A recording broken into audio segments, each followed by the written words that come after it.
Karen called cops over my shed. It's a tactical equipment storage. I knew she was trouble the moment she knocked on my door like she owned the block. 3 quick raps, like a judge with a gavel, full of authority she didn't have.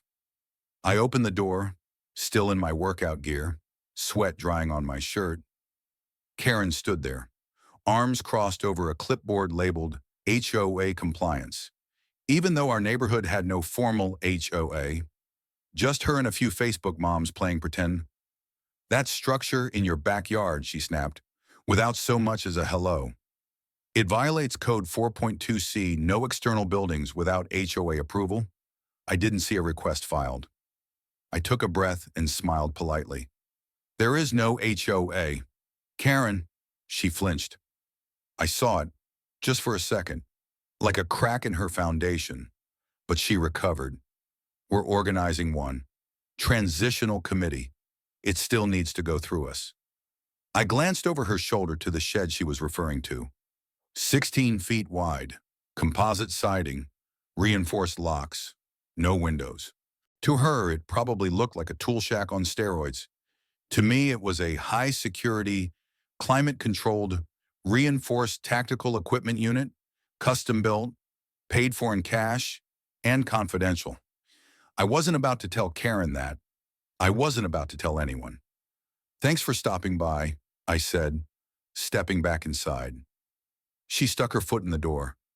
That was my first real warning sign. I moved into the neighborhood 6 months ago. Suburban, quiet, too quiet sometimes. After years of contracts overseas, I needed quiet, but I didn't want to be in the boonies. I needed access to an airport, and this zip code had the infrastructure and the anonymity. Karen lived 3 doors down. Her husband was some kind of tax consultant who barely left the house, always looking like he was one passive-aggressive comment away from a breakdown. They had 2 teenage boys who revved their dirt bikes every Saturday at 6:00.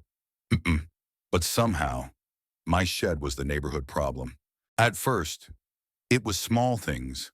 Anonymous notes on my windshield, printed notices taped to my door citing non-existent bylaws. Then a call to the county claiming unpermitted construction. The inspector came, shook my hand, and left laughing after I showed him my federal exemption papers. Karen didn't like that. Next came the drone. I caught it the 3rd time, hovering over my yard like a lazy mosquito. I knocked it out of the sky with a training baton.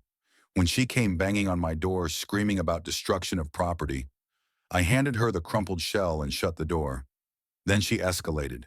It happened on a Thursday. I was in the shed re-inventorying my field kits, tactical med gear, comms rigs, dummy grenades for simulation, encrypted routers, all labeled, logged, and accounted for. It was habit, muscle memory from years in federal service. You don't just own gear like this. You steward it. That's when I heard the sirens. I stepped outside, calmly. 2 patrol units, lights flashing, tires skidding across my gravel driveway. I didn't reach for anything. I didn't flinch. I'd trained officers like these. I might have trained these exact officers. Karen stood across the street, hands on her hips, shouting about terrorist stockpiles and illegal munitions.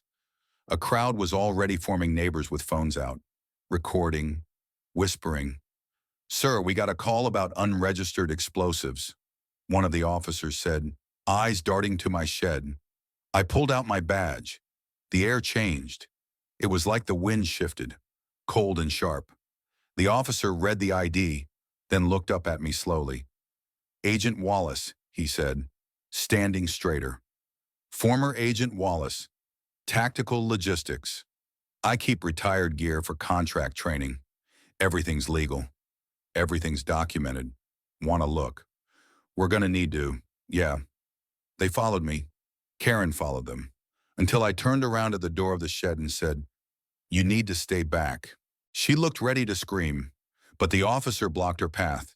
Inside, I showed them the inventory, locked cases, serial logs, my federal clearance paperwork, a recent signed inspection letter from my former department.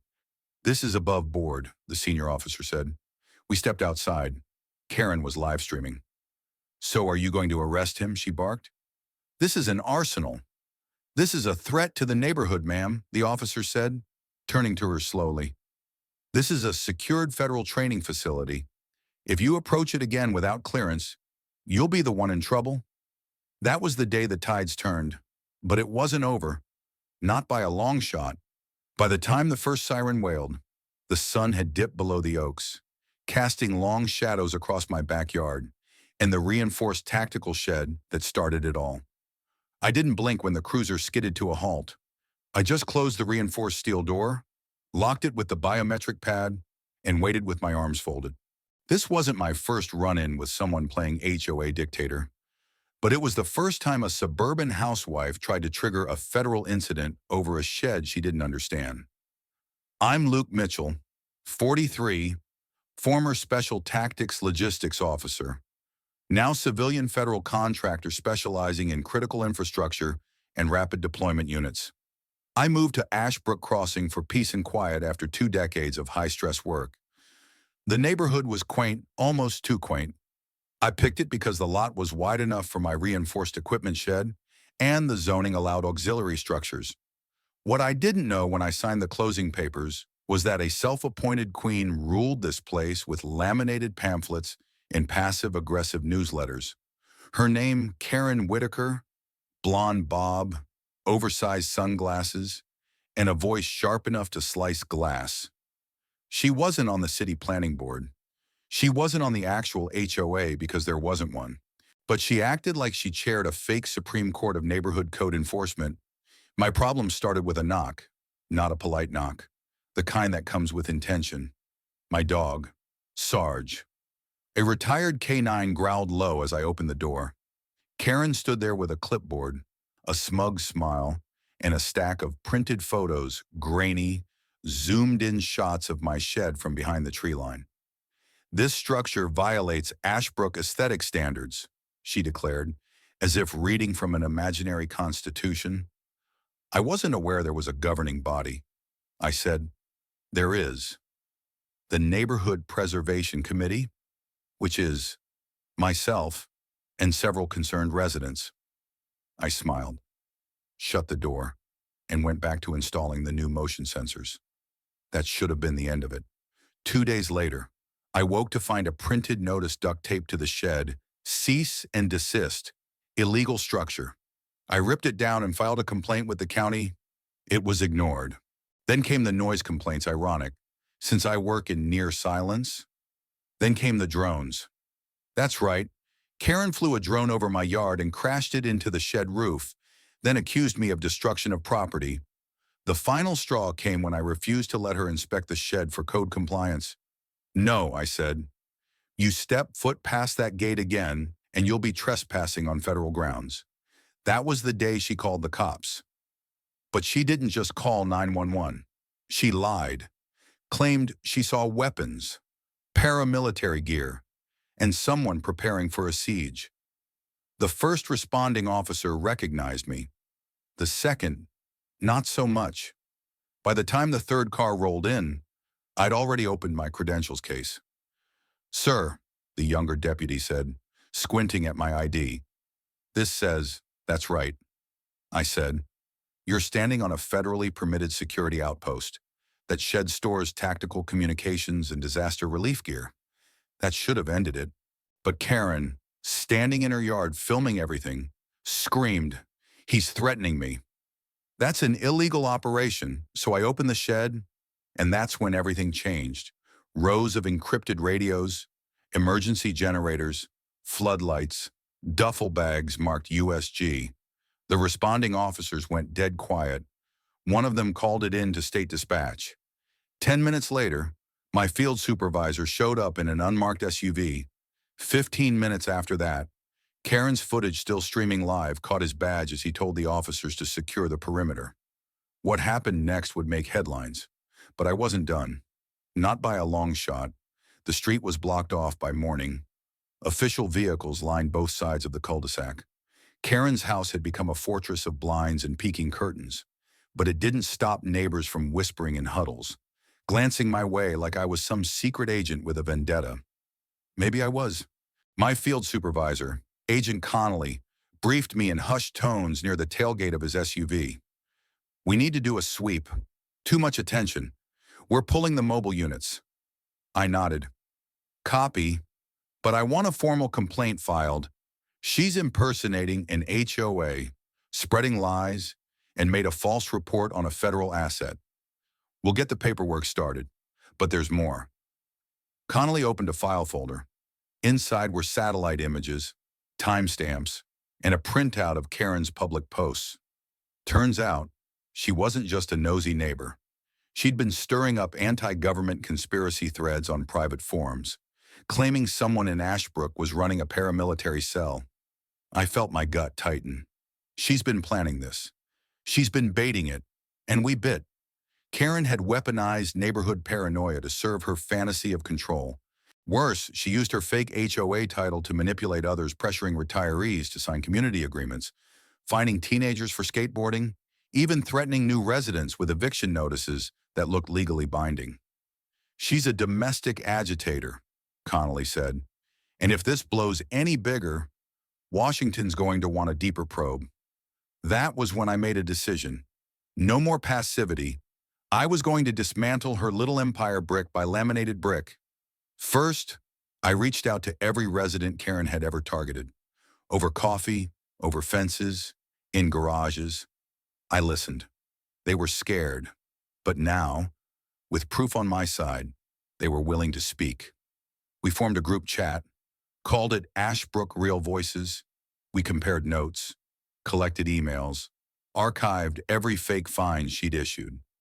Turns out the printer she used to make her HOA letters, still watermarked with the Ashbrook Crossing welcome packet logo, sloppy.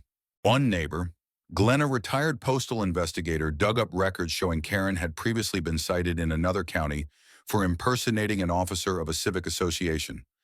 Another neighbor revealed she'd extorted a widow for repainting her door the wrong shade of blue. We were building a case. Then came the town hall.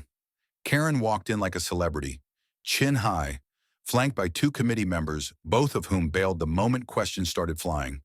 I stood. Karen Whitaker has been impersonating an HOA authority for over 2 years, issuing fake citations, coercing neighbors, and just last week made a false emergency report against a federally protected site. Gasps rippled. Karen tried to shout me down, but Connolly stepped forward, flashed his credentials, and projected images of the shed, the real one, not the version she'd cropped and filtered online. The room erupted. Karen screamed about deep state plants and un-American invasions, but nobody was buying it anymore. Her mask had cracked, and we weren't done. Karen never showed up to the next town meeting, or the one after that. Word was, she'd lawyered up, not that it helped much. With all the footage, documents, and first-hand accounts gathered, it didn't take long before she found herself the subject of an official federal investigation. The knock came just before dawn on a Friday. Plainclothes agents, badge flashes, and a sealed warrant. Her house was searched, devices confiscated, files pulled. It wasn't a full-blown raid, not yet, but it was the kind of move that sent a message. A line had been crossed, and now there would be consequences. And then came the press. A local reporter leaked the story. Suburban woman faces charges for impersonating HOA to harass federal contractor. It spread like wildfire. National outlets picked it up within days. Karen's face was plastered across every headline and Twitter feed. The public reaction unforgiving. The same neighbors who once hid behind curtains now spoke openly. The widow she harassed gave an interview. The teenager she fined testified to county investigators.